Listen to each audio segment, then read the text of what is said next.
नमस्कार, one India में आपका स्वागत है और मैं हूं अजय ठाकुर। कश्मीर घाटी में खेलों को पंख लगने वाले हैं। यहां घाटी में अब किसी भी खिलाड़ी को कोई दिक्कत परेशानी ना हो। यहां के एथलीट भी देश दुनिया में अपना और अपने क्षेत्र का नाम रोशन कर सके। इस वजह से जम्मू कश्मीर के उपराज्यपाल मनोज सिन्हा ने कश्मीर घाटी में खेल के बुनियादी ढांचे को बढ़ावा देने के लिए रविवार को श्रीनगर में मल्टी स्पोर्ट्स इंडोर कॉम्प्लेक्स का उद्घाटन किया।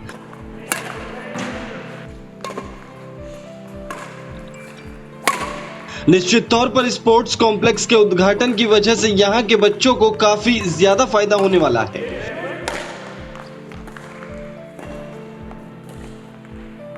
आपको बता दें, खेलने के दौरान स्थानीय खिलाड़ियों को परेशानी का सामना करना पड़ रहा था क्योंकि यहां कोई स्थायी जगह नहीं थी। हालांकि प्रशासन ने श्रीनगर में एक इंडोर स्पोर्ट्स कॉम्प्लेक्स बनाने की पहल की है,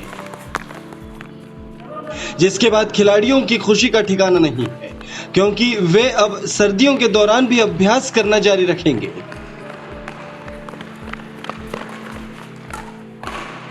आपको बता दें, सर्दियों में खास तौर पर यहां के खिलाड़ियों को काफी दिक्कत होती थी, लेकिन अब जब इंडोर स्पोर्ट्स कॉम्प्लेक्स का उद्घाटन हो चुका है, ऐसे में यहां के स्थानीय खिलाड़ियों को अब किसी तरह की चिंता करने की जरूरत नहीं है और वे अब अपने खेल पर अपना 100% फोकस कर सकेंगे।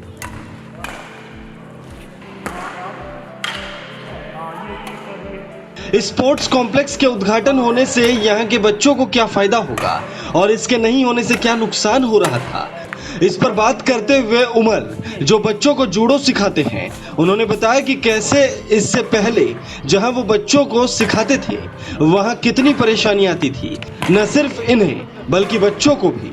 लेकिन स्पोर्ट्स कॉम्प्लेक्स के उद्घाटन से अब यहां के बच्चों की भी तकदीर खुलने वाली है।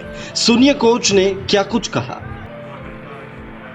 मैं एक्चुअली जूडो कोच हूँ, तो मैं जूडो की ट्रेनिंग कराता हूँ बच्चों को। एक्चुअली हम इससे पहले जब ट्रेनिंग देते थे तो इंडोर स्टेडियम में देते थे, जो शेर कश्मीर इंडोर स्टेडियम था गोगजीबाग में।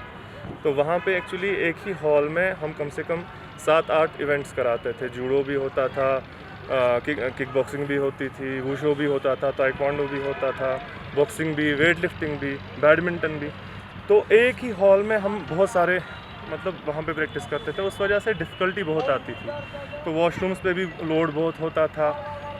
एक दूसरे के साथ हम कम्युनिकेट नहीं, हम बच्चों के साथ इवन एज अ कोच में बच्चों के साथ अच्छे से कम्युनिकेट नहीं कर पाता था। बच्चों का अटेंशन पूरी तरह गेम पे नहीं रहता था, तो बहुत सारी डिफ़िकल्टीज़ होती थी वहाँ पे। बट अल्हम्दुलिल्लाह अब स्टेट गवर्नमेंट ने हमारे लिए एक नया स्टेडियम बनाया है यहाँ पे, तो इसकी वजह से बहुत फ़र्क पड़ेगा बच्चों की परफॉर्मेंस पे भी।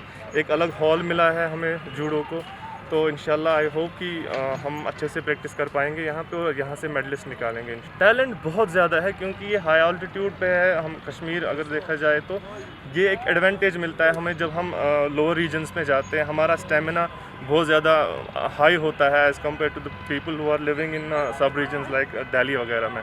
तो हम जब वहाँ पे कम्पीट करते हैं हमें वो स्टेमिना का इश्यूज़ नहीं होता है। बट बस ये है कि जब हमारे पास फैसिलिटीज़ नहीं थी, अब फैसिलिटीज़ है। अब बच्चों का थ्रू आउट, क्योंकि ये ऐसा इवेंट नहीं है कि जो बाहर ये इंडोर इवेंट है या आउटडोर इवेंट नहीं है, हम 12 के 12 महीने हम प्रैक्टिस कर सकते हैं अंदर।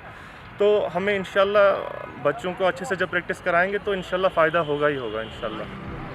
बहरहाल स्पोर्ट्स काउंसिल की जॉइंट सेक्रेटरी ने बताया कि ये स्पोर्ट्स कॉम्प्लेक्स पूरे कश्मीर में सबसे बेहतरीन इंडोर हॉल्स में से एक है।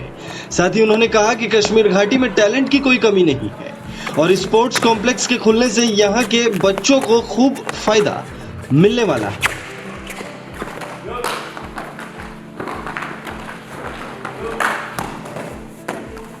इस खबर में फिलहाल इतना ही। तमाम अपडेट्स के लिए बने रहिए वन इंडिया के साथ।